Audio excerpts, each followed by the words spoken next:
एकांत में भगवान की कुछ स्तोत्र और प्रार्थना है, उनको गाइए और रोइए, प्रभु से प्रार्थना कीजिए। क्या मुझे अजपा जाप दे दीजिए, निरंतर भजन दे दीजिए, वो दे देंगे। हमने संतों से सुना है कि भगवान भजन मांगने की बात को बड़ी जल्दी पूरी करते हैं कि मुझे अखंड भजन दे दीजिए, हृदय से जब चाहोगे तब। वो अंतर्यामी है, वो आपके अंदर बैठे देख रहे हैं। भगवान मुझे भजन दे दिए, और आपके चल रहा विविध भोगों की, तो पहले उन भोगों को नष्ट करेंगे या पूर्ण कराएंगे, तब आखिरी बातें आएगी। जब विभीषण जी श्री भगवान के सन्मुख गए, तो भगवान ने सबसे पहली बात पूर्ण की, जो लंका में चलते समय भाव आया था कि भगवान के चरणों का आश्रय लेकर उनके बाहुबल से इस रावण का विनाश करके जिस सिंहासन पर बैठकर इसने लात मारी, यहीं बैठूंगा आके।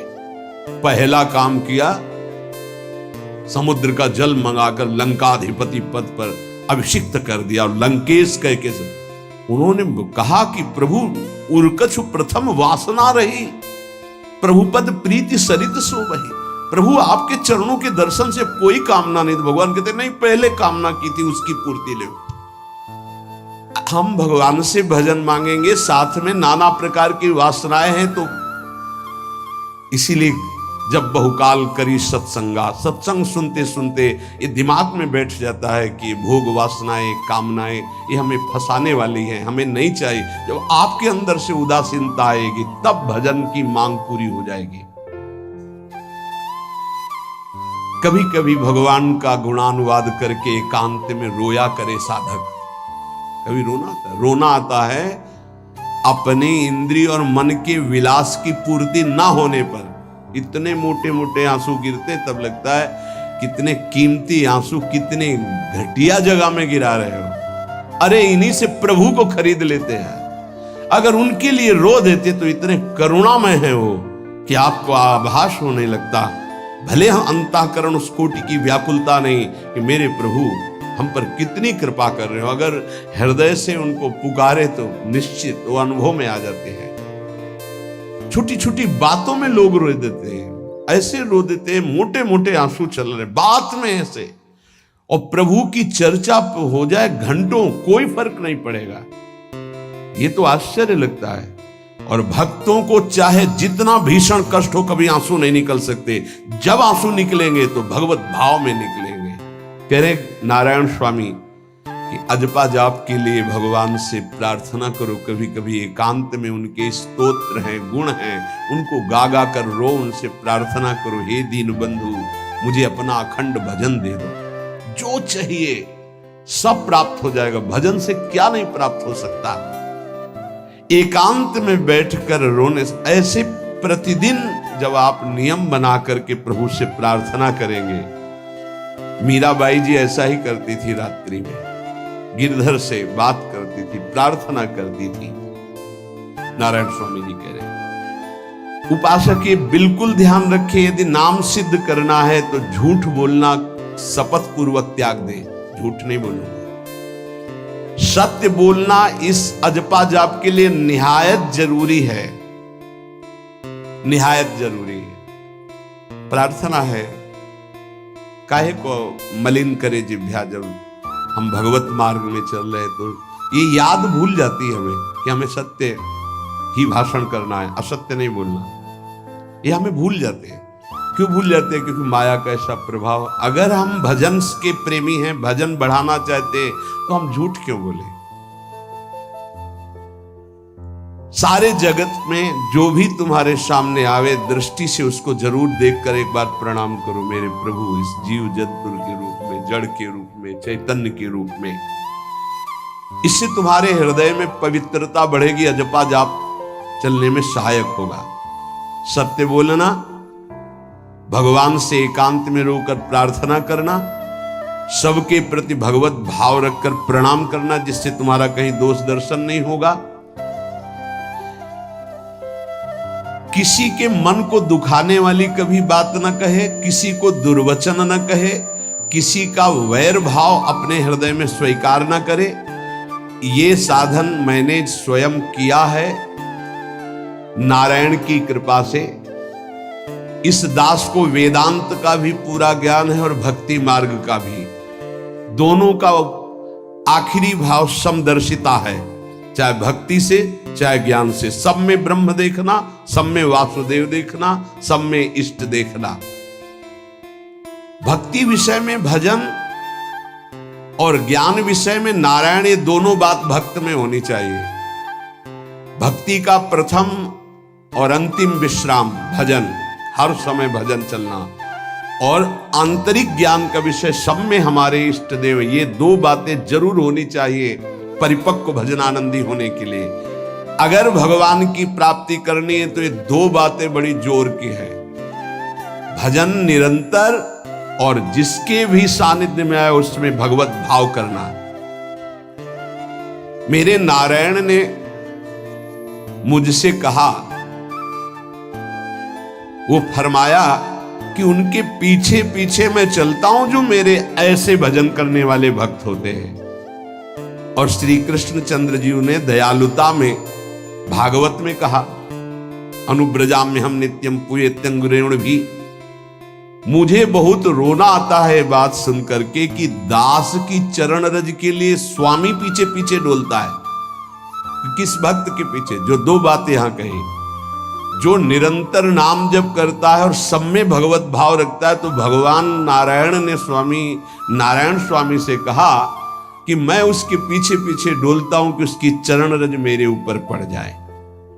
और भगवान श्री कृष्ण चंद्र जी का निरपेक्षम मुनिम शांतम निर्वैरम सम दर्शनम, निरपेक्ष जो किसी की अपेक्षा नहीं रखते, किसी से कोई संबंध नहीं स्वार्थ का। मुनिम जो निरंतर मंत्र का नाम का मनन करते रहते हैं। शांतम हर द्वंद्व की प्रहार स्थिति में वो शांत रहते, विचलित नहीं होते। निर्वैरम कोई उनसे वैर करे तो भी वो उससे वैर नहीं करते। और समदर्शी सब में अपने इष्ट को देखते। ऐसे संतों के पीछे में भगवान कहते उनकी चरण रज लेने के लिए हर समय पीछे पीछे रहता हूं। अहिंसा परमो धर्मा शास्त्रों में वर्णन किया गया है, इसलिए किसी भी जीव को कष्ट नहीं पहुंचाना है। गर्दन झुका करके रास्ते में चलना सीखो कि नीचे कोई जीव तो नहीं दब रहा हमारे पैर से। शरीर को सावधानी पूर्वक, किसी को दुख न पहुंच जाए मेरे शरीर से।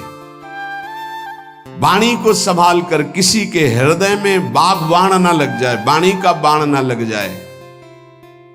बाहर का प्रहार तो सहा जाता है, लेकिन जब हृदय में शब्द चुभता है वचनों का, ये बाण खरकता रहता है।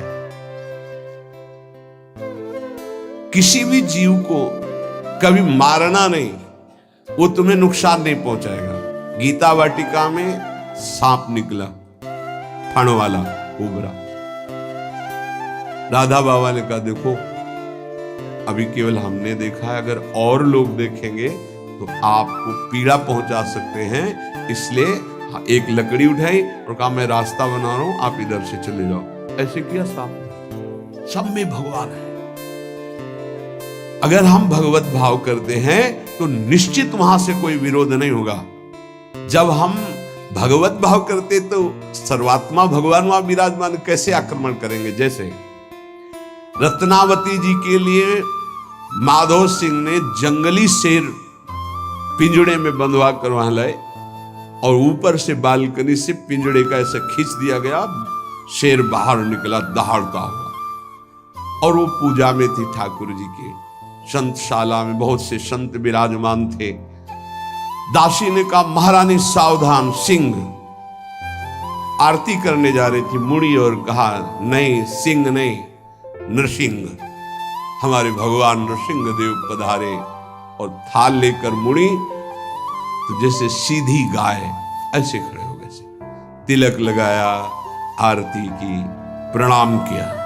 सिंह घूमा और छलांग मारी ऊपर, जो बालकनी में राजा के पार्षद उसको बंदी बना करके लाए, सांप को फाड़। और जंगल में किसी संत को, रत्नावती जी को या किसी को वहां कोई क्षति नहीं, लेकिन जो उनकी क्षति के लिए लाए थे उनके लिए वो सिंह, इनके लिए वो भगवान नरसिंह।